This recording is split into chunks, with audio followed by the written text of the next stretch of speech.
Hacia finales del siglo XX, las costumbres y los fenómenos cotidianos se volvieron el centro de atención de la filosofía y la lingüística. Disciplinas que empezaron a ponerle nombre a las diferentes formas de capital trasladaron sus indagaciones y análisis al estudio del poder y las distintas formas de dominación. Pierre Bourdieu fue uno de los grandes pensadores dedicado a abordar estos temas de una manera profunda y aguda.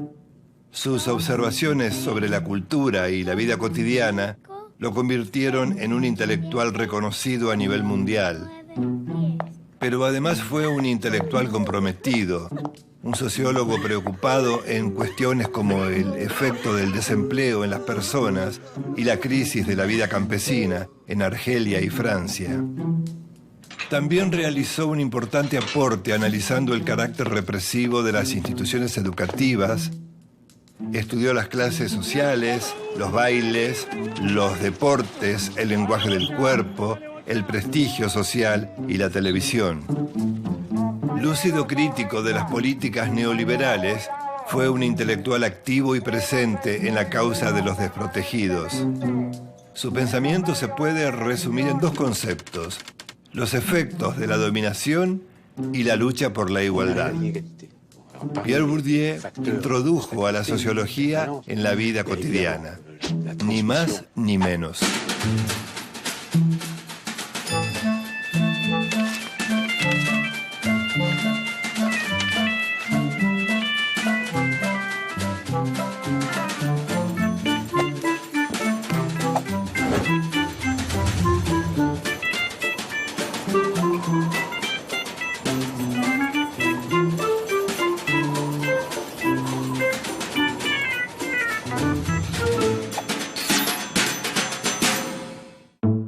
Pierre Bourdieu nació en 1930 en una aldea en los Pirineos. Sus padres eran campesinos. Fue un excelente estudiante. Egresó de la Escuela Normal Superior de París en 1948.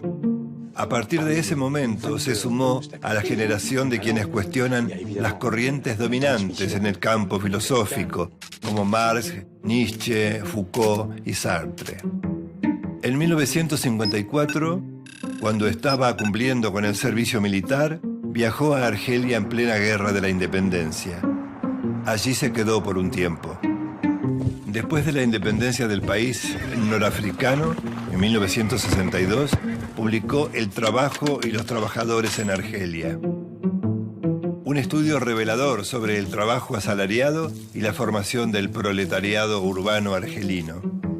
Su residencia en Argelia le permitió también trabajar sobre las relaciones de género. En Dominación masculina analiza, precisamente, las formas de dominación masculina en la sociedad de la Kabilia, pequeña ciudad de Argelia. En 1961, un joven Bourdieu encara un estudio sociológico sobre la imagen fotográfica que él mismo capturó en Argelia. La fotografía se transforma en una herramienta metodológica en su vida.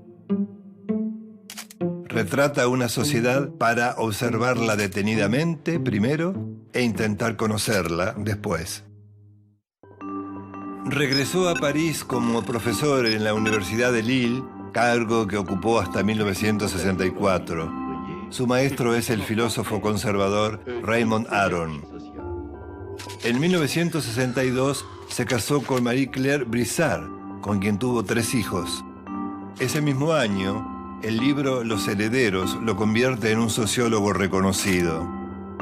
A partir de estadísticas y estudios de campo, demuestra que las instituciones escolares, lejos de afianzar los principios democráticos y ofrecer posibilidades igualitarias, benefician a quienes pertenecen a sectores socioculturales y económicos privilegiados.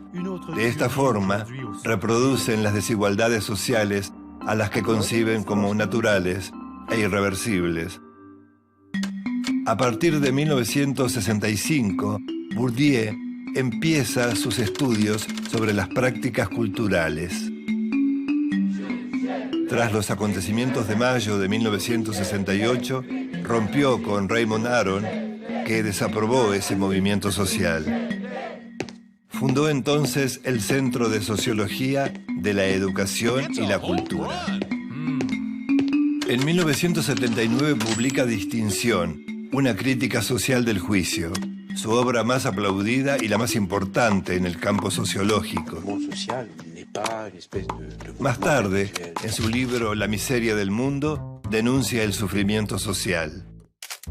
Ahí combina sociología y antropología para hacer una radiografía de la exclusión social.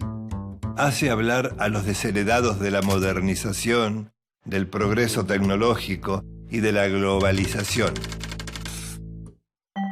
Lo medular del pensamiento de Pierre Bourdieu parte de la idea de que la lógica del sistema es perpetuar el privilegio y la desigualdad, pero no partiendo de la tradición marxista de la división social de clases. Para Bourdieu, las sociedades no están divididas en dos clases, burgueses y proletarios. Tampoco es la sociedad de los liberales con individuos autónomos buscando maximizar sus beneficios. Bourdieu habla de un espacio social en el cual existen distintos tipos de capital. El capital económico, constituido por factores de producción, tierra, fábrica y trabajos, bienes, propiedades y autos. El capital social es el conjunto de relaciones sociales, contactos, conocidos, amigos, parientes. El capital cultural es el que permite acceder a consumos refinados o reconocimientos académicos. En ese espacio social y en otros se reparte el capital global. Para Bourdieu, las clases sociales no se explican solo por el proceso de producción o por el nivel educativo. Las clases surgen de una red de relaciones. Esta red de relaciones abarca desde dónde se estudia hasta qué música se escucha, incluyendo los deportes que se practican, lo que se come y los lugares de vacaciones. Para ello acuña el concepto de campos. Los campos son las configuraciones de clases o relaciones sociales donde los grupos se unen y se relacionan. Por ejemplo, el campo académico reúne al mundo universitario. Estas relaciones se basan en un capital común. Los campos son dinámicos y producen una jerarquización entre quienes detentan el poder y aquellos que aspiran a tenerlo. Todos los campos y las formas de capital están relacionados con formas de poder. El campo cultural también es un terreno de disputas de poder. Las armas son las palabras, tradiciones y formas expresivas. Para Bourdieu, el Estado tiene el monopolio legítimo de la violencia física y simbólica. La violencia simbólica explica la dominación en sociedades de clases y la del colonialista sobre el colonizado. También la del hombre sobre la mujer, la de la escuela sobre el estudiante y la del mundo urbano sobre el rural. Los dominados piensan con las categorías mentales heredadas de los dominantes, por ejemplo, inteligente, ignorante, civilizado, salvaje. El Estado ejerce esa violencia simbólica en la mente, creando estructuras mentales y formas de percepción y de pensamiento, ideas que también había desarrollado Antonio Gramsci.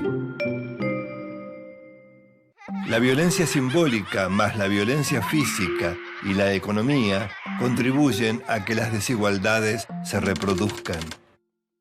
Este adiestramiento comienza desde la infancia. La vida social supone un proceso de incorporación paulatina a la sociedad. Este proceso incluye aprendizajes diversos, los hábitos corporales, las reglas de cortesía, el lenguaje, el patriotismo, el amor al prójimo. Advierte que la palabra tampoco es algo neutral, sino que adquiere significación en su contexto social. En la lengua funcionan mecanismos de censura y las personas no dicen más que aquello que están autorizados a decir.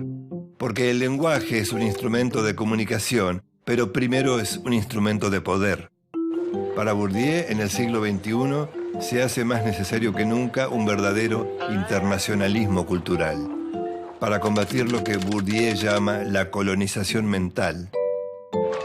En 1995, una huelga de los estatales en contra de las reformas neoliberales paralizó Francia. Bourdieu apoya activamente la huelga y se convierte en un intelectual comprometido activamente con las causas sociales. Comienza a trabajar con los sindicatos, las organizaciones no gubernamentales y apoya a los inmigrantes. Al mismo tiempo impulsó el movimiento ATTAC, una organización internacional involucrada en la corriente altermundialista. Sus últimos trabajos sobre formas de manipulación están dedicados a la televisión. La televisión ha fagocitado al periodismo y amenaza con hacer lo mismo con la política y la cultura. Aunque se presente como crítico, el periodismo es esencialmente conservador, una herramienta al servicio del orden dominante. Todas las ideas de Bourdieu deben estudiarse como un conjunto de relaciones en lo que llamó los campos sociales. En los campos se entremezclan la estructura social y el individuo, lo objetivo y lo subjetivo. No se puede estudiar la sociedad sin vincular al individuo y viceversa. Afirma que el sociólogo es un intelectual, no asume el papel de los oprimidos, solamente les da argumentos para luchar.